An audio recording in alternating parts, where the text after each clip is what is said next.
Hi everybody, it's James here from the Anvil. Hope you're all doing really well. I'm certainly in a really good mood because it has finished Rapid Vienna 0, West Ham United 2 in Vienna.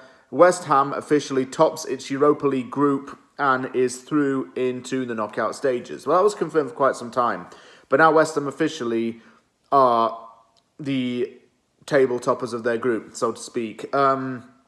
I'm going to be talking about the game, obviously, in this video because it is aftermath, but I'm just going to say that was a really comfortable win, and overall, the better team won. Didn't think Vienna showed any real quality in the game. West Ham just were above them in quite a few different areas, particularly the midfield, and I'm going to talk about that for the most part in the game because I think the midfield was really good.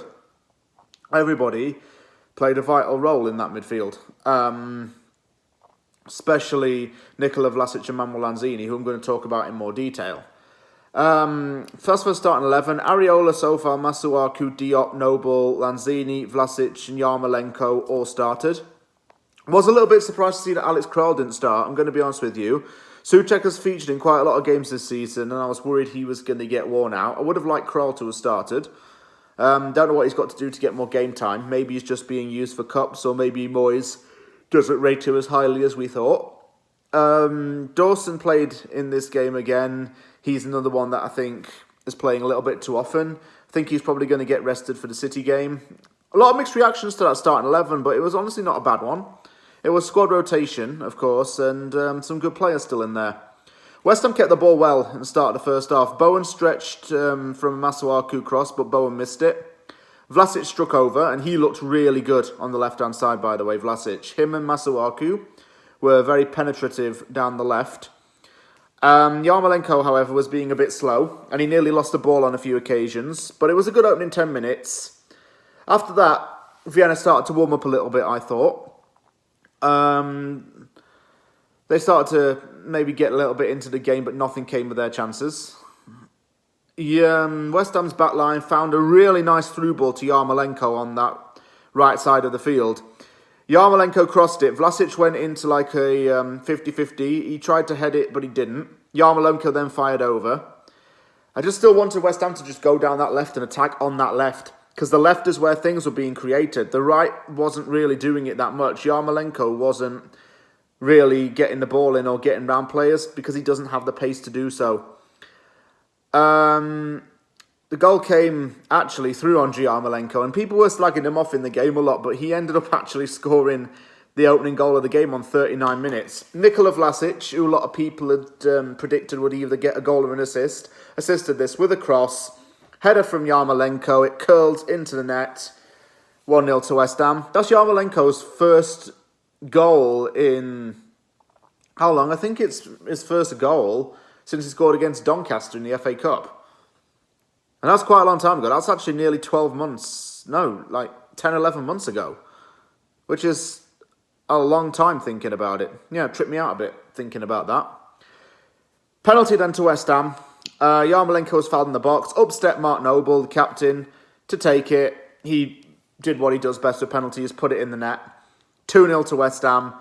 Noble scoring in Europe is something that has no doubt been a dream of his, and he finally got to achieve it in this game. So really happy for him, especially because it's his last ever season playing. He wants to make every goal and every minute count, and it was nice for him to score that goal, of course. Really good first half display, though. Really nice stuff from West Ham. Really, really good work on the ball. And 2 goals late on to go into half-time the more confident team. Start second half, Lanzini looked really good with moving that ball. Kept it tidy from the midfield to the attacking line.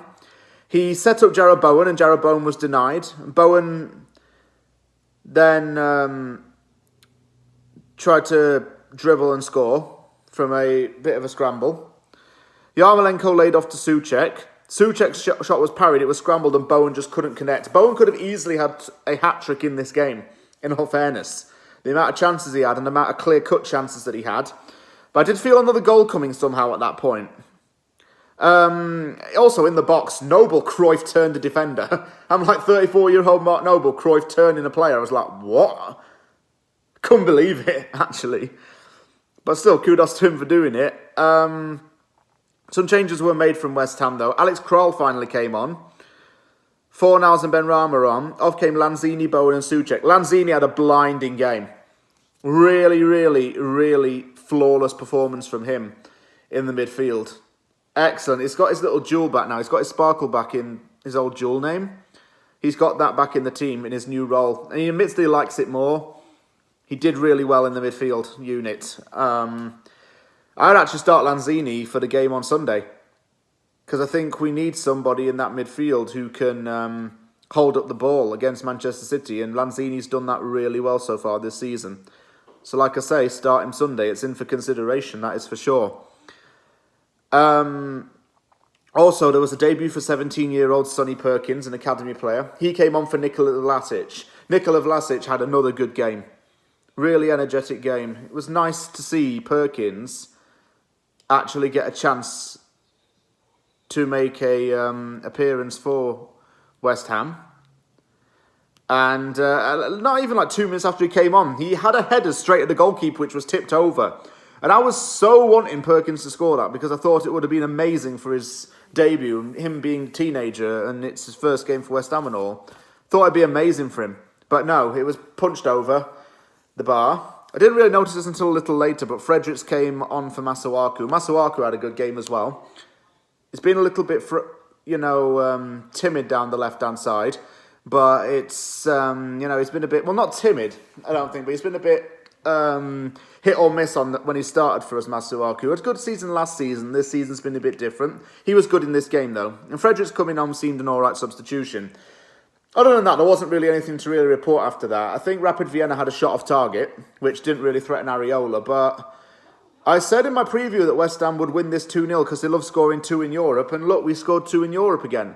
We just love winning 2-0. We're like the 2-0 win kings right now in this competition. And we did it in a really good way. I mean, like I say, better team won. Lanzini and Vlašić played really well in the midfield. Masuaku looked good. Yarmolenko got a goal. Perkins made his debut for the West Ham senior team, and that was something that was really good to see. Moyes likes to give a lot of chances to the youth players. I think Okaflex is going to be the next big one to make his name as a starter. Alex Kroll looked good when he came on as well. I think he was just really good at getting the ball back. Sofal had a decent game too.